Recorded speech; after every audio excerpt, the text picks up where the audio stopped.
राजा विक्रमादित्य और चौबोली की कहानी। अब राजा चबोली के महल की खिड़की से बोला, 2 घड़ी रात तो कट गई, अब तू ही कोई बात कह ताकि तीसरा पहर कट सके। खिड़की बोली, ठीक है राजा, आपका हुक्म सिर माथे पे। मैं आपको कहानी सुना रही हूँ, आप हुंकारा देते जाना। खिड़की राजा को कहानी सुनाने लगी।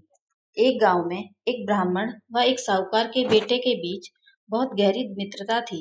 जब वे जवान हुए तो एक दिन ससुराल अपनी पत्नियों को लेने एक साथ रवाना हुए। कुछ दूर रास्ता काटने के बाद आगे दोनों के रास्ते अलग अलग हो गए। अतः रास्ता अलग अलग पकड़ने से पहले दोनों ने सलाह मशवरा किया कि आप वापसी में जो यहाँ पहले पहुंच जाए वो दूसरे का इंतजार करे। ऐसी सलाह कर दोनों ने अपनी ससुराल का रास्ता पकड़ा। साहूकार के बेटे के साथ एक नाई भी था।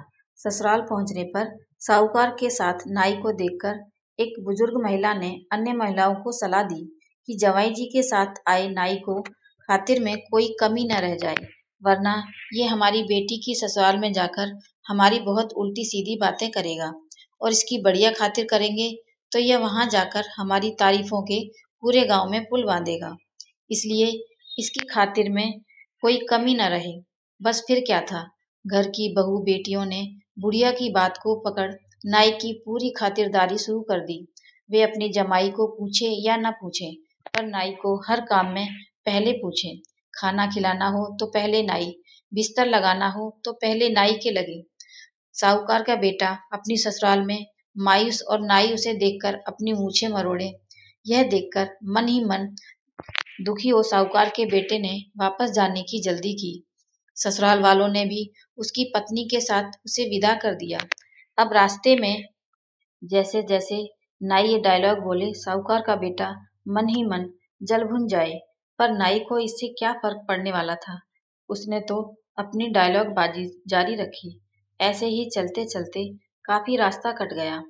आधे रास्ते में ही साहूकार के बेटे ने इसी मनुहार वाली बात पर गुस्सा कर अपनी पत्नी को छोड़ नाई को साथ ले चल दिया। इस तरह बीच रास्ते में छोड़ देने पर साहूकार की बेटी बहुत दुखी हुई और उसने अपना रथ वापस अपने मायके की ओर मोड़ लिया।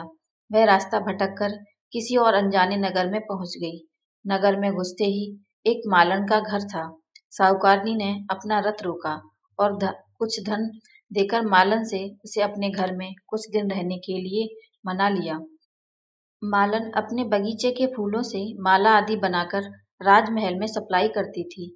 अब मालन फूल तोड़कर लाए और साहूकारनी नित नए डिजाइन के गजरे, मालाएं आदि बनाकर उसे राजा के पास ले जाने हेतु दे देते। एक दिन राजा ने मालन से पूछा कि आजकल फूलों की यह इतनी सुंदर डिजाइन कौन बना रहा है? तुझे तो ऐसे बनाने आते ही नहीं। मालन ने राजा को बताया, हुकुम, मेरे घर एक स्त्री आई हुई है। वह बहुत गुणवती है। वही ऐसी सुंदर सुंदर कारीगरी या जानती है। राजा ने हुक्म दे दिया कि उसे हमारे महल में हाजिर किया जाए। अब क्या करे? साहूकारनी ने बहुत मना किया, पर राजा का हुक्म कैसे टाला जा सकता था। सो साहूकारनी को राजा के सामने हाजिर किया गया। राजा तो उस रूपमती को देखकर आसक्त हो गया। ऐसी सुंदर नारी तो उसके महल में कोई नहीं थी। तो राजा ने हुक्म दिया कि इसे महल में भेज दिया जाए। साहूकारनी बोली, हे राजन, आप तो गांव के मालिक होने के नाते मेरे पिता समान हैं। मेरे ऊपर कुदृष्टि मत रखिए और छोड़ दीजिए। पर राजा कहाँ मानने वाला था, नहीं माना। अतः साहूकारनी बोली, आप मुझे सोचने हेतु 6 माह का समय दो दीजिए। राजा ने समय दे दिया, साथ ही उसके रहने के लिए गांव के नगर के बाहर रास्ते पर एकांत में महल दे दिया। साहूकारनी रोज उस महल के झरोखे से आते जाते लोगों को देखती रहती।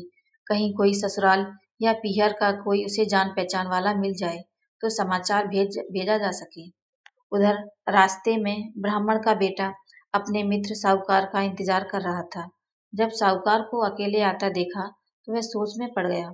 उसने पास आते ही साहूकार के बेटे से उसकी पत्नी के बारे में पूछा तो साहूकार के बेटे ने पूरी कहानी ब्राह्मण के पुत्र को बताई। ब्राह्मण ने साहूकार को खूब खरी खोटी सुनाई। बावली भूत, नाई की खातिर ज्यादा हो गई तो इसमें उसकी क्या गलती थी? ऐसे कोई पत्नी को छोड़ा जा सकता है? और दोनों उसे लेने वापस चले। तलाश करते करते वे दोनों उसी नगर में पहुंचे। साहूकारनी ने महल के झरोखों से दोनों को आते देख लिया तो बुलाने आदमी भेजा। मिलने पर ब्राह्मण के बेटे ने दोनों में सलाह करवाई। राजा को भी पता चला कि उसका ब्याता आ गया है तो उसने भी अपने पति के साथ जाने की इजाजत दे दी और साहूकार का पुत्र अपनी पत्नी को लेकर घर आ गया।